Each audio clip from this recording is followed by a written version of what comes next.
Olá, pessoal, muito boa noite a todos. Vamos então dar continuidade ao nosso seminário sobre a chegada em massa das almas extraterrestres nesses últimos 50 anos.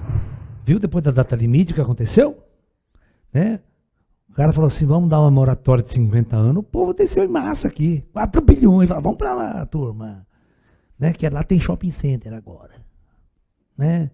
Tem internet. Né? O povo veio tudo para cá, né? Entendeu? Então, a aula de hoje é para nós discutirmos de onde vieram essas almas. Né?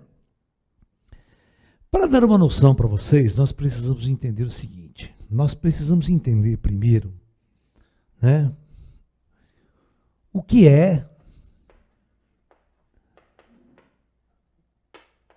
nossa galáxia.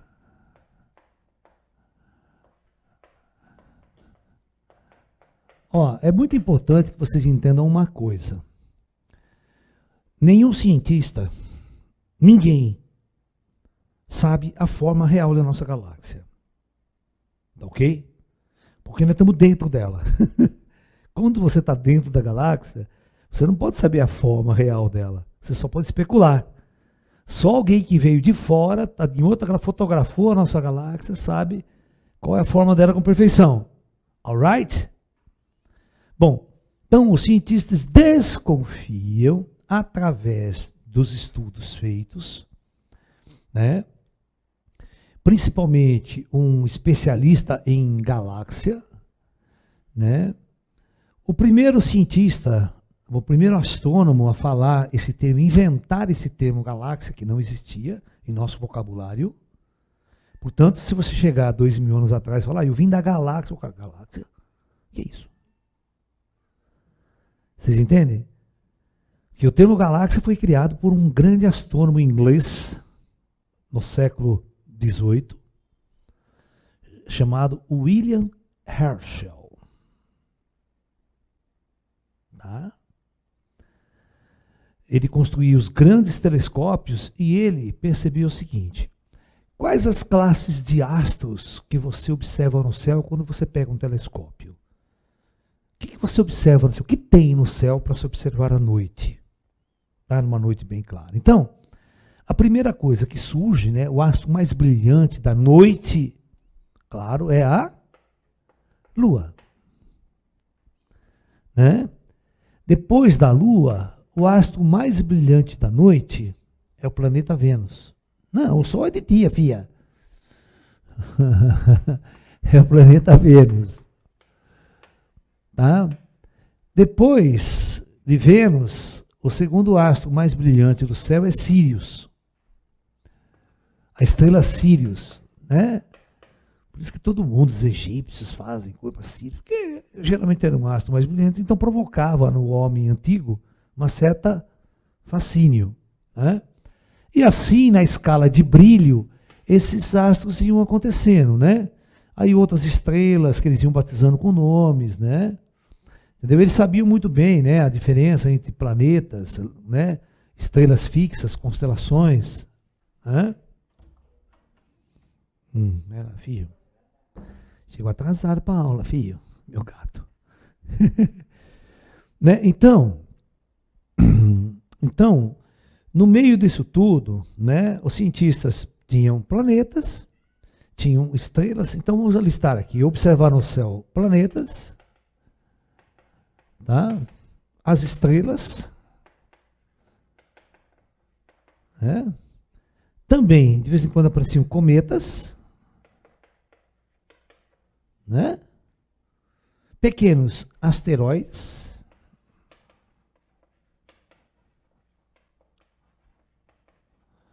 ok? E aparecia uma classe de astros observado à noite que parecia uma nuvenzinha, um chumaço de nuvem. Então apareciam uns objetos assim no telescópio, umas manchinhas nebulosas, ok? Então esses objetos foram chamados de nebulosas. Então, esses objetos foram chamados de nebulosas. Tá? Então, eles começaram a observar, e quando eles começaram a fazer astrofotografia, tirar fotografia, eles tiraram uma fotografia de uma nebulosa muito famosa, chamada nebulosa de Andrômeda, que está na galáxia, que está situada, né, que está na constelação de Andrômeda. Na constelação de Andrômeda parece um objeto nebuloso, mas que é assim, ó.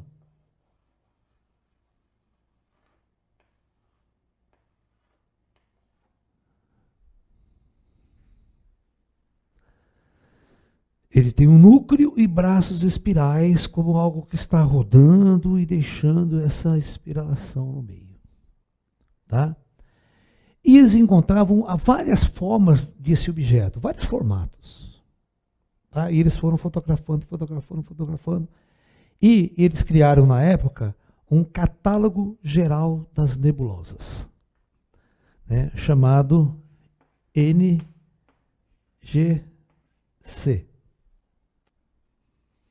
Ok?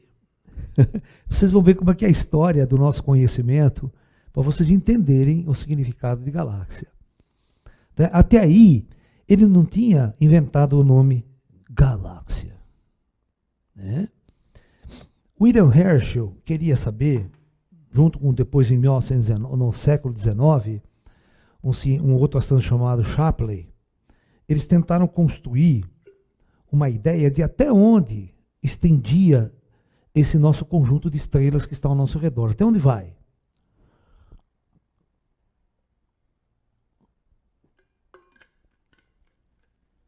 Até então, eles criaram uma ideia de que este objeto aqui, que eles fotografaram muitos outros, né?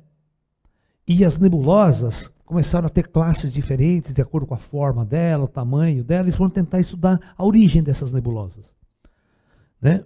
O que significavam isso.